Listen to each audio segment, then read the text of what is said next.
नमस्कार दोस्तों, मैं राजेश चौहान एक बार फिर से आपके सामने उपस्थित हूं। रहस्य, रोमांच और मनोरंजन से भरपूर कहानियों की पोटली में से एक और रोचक कहानी के साथ आपका हार्दिक स्वागत है मेरे YouTube चैनल राजेश क्लासेस में। आज की कहानी में हम सीखेंगे कि जीवन में असली सुख, समृद्धि, स्वास्थ्य और सुंदर काया कैसे प्राप्त की जा सकती है। लेकिन कहानी में आगे बढ़ने से पहले आपसे एक अनुरोध है, अगर आप चैनल पर नए हैं और बुद्धि, ज्ञान, जानकारी के मामले में हमेशा दूसरों से 2 कदम आगे रहना चाहते हैं तो चैनल को सब्सक्राइब करके रख लें। इस कहानी के माध्यम से आज आपको एक लाइफ चेंजिंग सीख तो मिलेगी ही, साथ ही आप बेस्ट इंग्लिश नॉलेज भी पाने वाले हैं, जो कि इंग्लिश के मामले में भी आपको दूसरों से बिल्कुल अलग बनाएगा। कहानी के दौरान हम ग्रामर, टेंस, वोकैबुलरी, प्रोनाउंसिएशन आदि को बहुत ही आसान भाषा में कवर करते जाएंगे। यकीन मानिए आपको सब कुछ बड़ी आसानी से समझ में आ जाएगा। तो देर किस बात की, चलिए आज की इस बेहद रोचक कहानी को शुरू करते हैं। तो आज की कहानी का शीर्षक है हॉर्स सेंस। हॉर्स मतलब होता है घोड़ा, सेंस मतलब होता है समझ, बुद्धि, ज्ञान। तो घोड़े की समझ कहानी का शीर्षक है। Once there was a rich man. एक बार एक अमीर व्यक्ति था। रिच मतलब अमीर, रईस, धनी। एक धनी व्यक्ति था। देयर इंट्रोडक्टिव वर्ड के रूप में यहाँ पे लिखा गया है He had a horse. उसके पास एक घोड़ा था। हैड पजेसिव वर्ड है यहाँ पे, मतलब कर्ता के अधिकार संबंधी बातों को बता रहा है कि उसके पास था, उसका था। तो उसके पास एक घोड़ा था। He loved his horse a lot. वह अपने घोड़े को बहुत सारा, a lot मतलब था बहुत सारा, ढेर सारा प्यार करता था। लव का लव्ड हुआ है ना, ये पास्ट इंडेफिनिट टेंस में ही बात हो रही है, क्योंकि वहीं पे वर्ब का सेकंड फॉर्म लगता है। वह अपने घोड़े से बहुत प्यार करता था, बहुत सारा प्यार करता था। एंड और appointed a stable man to take care of him. Appoint मतलब नियुक्त करना, तो उसने नियुक्त किया एक स्टेबल मैन को। स्टेबल मैन मतलब होता है अस्तबल की देखभाल करने वाला जो व्यक्ति होता है।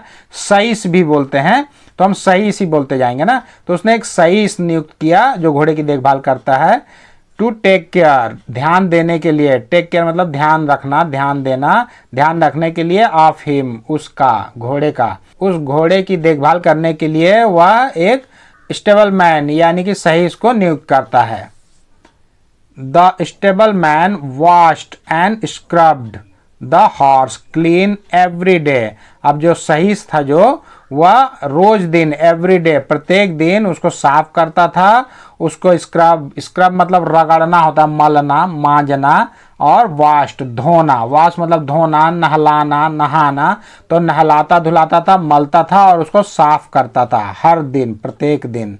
Then he groomed him so that he might look shiny and handsome. फिर then मतलब तब, फिर वह groomed, groom मतलब होता है तैयार करना, सजाना। ग्रूम मतलब दूल्हा भी होता है ना, दूल्हे को भी ग्रूम बोला जाता है। या घोड़े की देखरेख करना, उसको भी ग्रूम बोलते हैं। चौकसी करना, उसको भी ग्रूम बोलते हैं। तो यहाँ पे सजाना संवारना से मतलब है ना। तो उसको सजाता संवारता था उसको, उस घोड़े को, ताकि, सो दैट, एक साथ सो दैट लिखा रहेगा ना, तो उसका मतलब है ताकि। ही माइट लुक, वह दिख सके। माइट मतलब होता है सका, सके, सकी, ताकि वह दिख सके। साइनी, साइनी मतलब होता है चमकदार, चमकीला, चमकदार। और हैंडसम, हैंडसम मतलब होता है आकर्षक, सुंदर, रूपवान। ताकि वह चमकदार और आकर्षक दिख सके, इसलिए उसको बहुत सजाता संवारता था। उसको स्क्रब करके मल के नहलाता था, धुलाता था, साफ करता था। The rich man stocked the stable with lots of oats and grains for the horse to eat. जो अमीर व्यक्ति था, धनी व्यक्ति जिसका घोड़ा था, वो स्टॉक करके रखा था। स्टॉक मतलब था भंडार, माल, सामान। तो भंडारण करके रखा हुआ था स्तबल को। स्टेबल मतलब होता है अस्तबल, घुड़साल, जहाँ पे घोड़े को रखा जाता है। तो अस्तबल को भर कर रखा था। विथ मतलब किससे, विथ मतलब से, साथ में। लॉट्स ऑफ ओट्स, ओट्स मतलब होता है जई। एंड ग्रेन्स, ग्रेन मतलब होता है अनाज। जई और अनाज से, लॉट्स ऑफ मतलब होता है बहुत सारा, ढेर सारा। जई और अनाज से भर कर रखा हुआ था अस्तबल को। फॉर द हॉर्स, घोड़े को। टू ईट, खाने के लिए। घोड़े को खाने के लिए वह अस्तबल में बहुत सारा जई और अनाज रखा हुआ था। जई एक फाइबर युक्त अनाज होता है जो गेहूं के जैसे दिखती है, देखिए ये, लेकिन इसके दाने छोटे होते हैं गेहूं के मुकाबले। इसमें एंटीऑक्सीडेंट, विटामिन, मिनरल्स की भरपूर मात्रा होती है, इसलिए घोड़े को सबसे ज्यादा लोग जई ही खिलाते हैं, तभी तो उसमें ताकत, समृद्धि, शक्ति आती है ना उसमें। तो वो भर के रखा हुआ था उसको खिलाने पिलाने के लिए, मतलब खिलाने पिलाने में कमी ना हो, घोड़े को बहुत प्यार करता था वो। बट लेकिन the stable man gave the horse very little to eat, लेकिन जो सहीस था, जो देखभाल करने वाला, वह देता था, गिव का गेव हुआ ना, गिव मतलब देना, गेव मतलब देता था, द हॉर्स घोड़े को बहुत ही थोड़ा, वेरी लिटिल बहुत ही थोड़ा, टू ईट खाने के लिए, बहुत ही थोड़ा खाने के लिए उसको देता था वो सहीस। He stole the oats and grains and sold those at the local market. वह चुरा लेता था, स्टील, स्टील मतलब चुराना होता है ना, तो स्टील, स्टोल, स्टोलन, ये सेकंड रूप है ना, यानी पास्ट इंडेफिनिट टेंस। वह चुरा लेता था द ओट्स, उस जई को, उस अनाज को और जई को चुरा लेता था और बेच देता था। सेल का सोल्ड हुआ, सेल मतलब बेचना, सोल्ड बेच देता था। दोज, उन, दोज मतलब होता है उन, वो, वे, ये होता है ना, तो उन अनाजों को बेच देता था एट द लोकल मार्केट, स्थानीय बाजार में जाकर बेच देता था। लोकल मतलब होता है स्थानीय, मार्केट मतलब बाजार, स्थानीय बाजार में जाकर उसको बेच देता था। And earn a huge sum, और कमाता था, अर्न मतलब कमाना, तो और कमाता था बहुत बड़ी रकम। सम, सम मतलब होता है राशि, धनराशि, रकम। सम मतलब जोड़ भी होता है, योग, लेकिन यहाँ पे धनराशि से मतलब है, बहुत बड़ी धनराशि कमाता था उस सब को बेचकर। This became a regular practice, यह बन गया, बिकम का बिकेम हुआ है ना, बिकेम मतलब बनना, होना, तो यह बन गया। और रेगुलर, रेगुलर मतलब होता है नियमित, नित्य, नियम, प्रैक्टिस, प्रैक्टिस मतलब होता है अभ्यास, प्रथा, कार्य।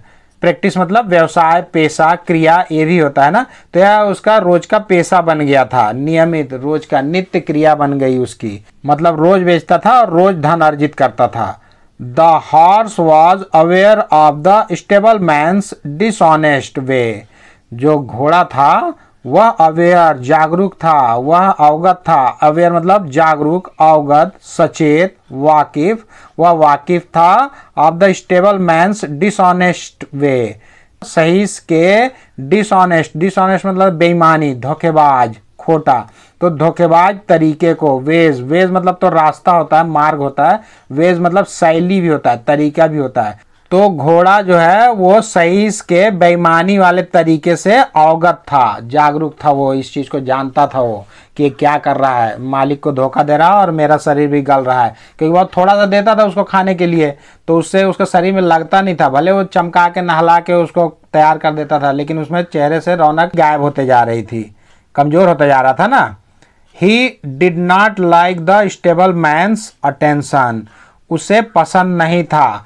ये जो है ना पास्ट इंडेफिनिट टेंस का नेगेटिव सेंटेंस हो गया ना, क्योंकि नेगेटिव और इंट्रोगेटिव में ही डिड लगता है। तो वह सहीस के अटेंशन, अटेंशन मतलब होता है ध्यान, परवाह, देख रेख, तो सहीस के देख रेख से वह खुश नहीं था, पसंद नहीं था उसको। लाइक, लाइक मतलब तो पसंद करना होता है, लाइक मतलब चाहना भी होता है, लाइक मतलब जैसे भी होता है, लेकिन हमें किसी भी वर्ड का वही अनुवाद करना है जो उस सेंटेंस से मेल खाता हो।